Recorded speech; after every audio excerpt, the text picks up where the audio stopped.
ফেসবুকের পেমেন্ট পেয়ে আমি প্রথম আজকে একটা জিনিস কিনলাম। প্লিজ এটা দেখে কেউ হাসবেন না। আমি কিনেছি কি দেখেন, একটা ছাঁকনি কিনেছি। হ্যাঁ হ্যাঁ, ঠিকই শুনেছেন, এই ছাঁকনিটাই আজকে আমি কিনলাম।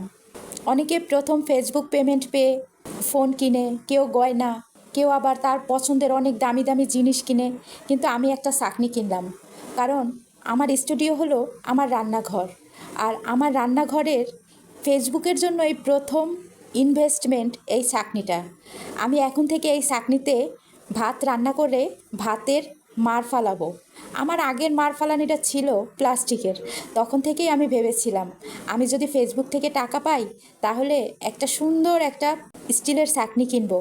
এই ছাঁকনিটা দিয়ে আমি ভাতের মাড় ফালাইতে পারবো, তারপরে মোমোজ বানাইতে পারবো, আরও অনেক কিছু ভাজি ধুইতে পারবো। মানে ছাঁকনিটা আমার অনেক পছন্দের একটা জিনিস। আপনারা কি লক্ষ্য করেছেন, ফেসবুক আমাকে শুধু একজন কন্টেন্ট ক্রিয়েটর বানায়নি, একজন খুব ভালো গৃহিণীও বানিয়ে দিয়েছে। প্রথম পেমেন্ট পেয়ে এই যে ছাঁকনি কিনলাম, পরের বার পেমেন্ট পেয়ে ইনশাল্লাহ কড়াই কিনবো। আপনারা দোয়া করবেন।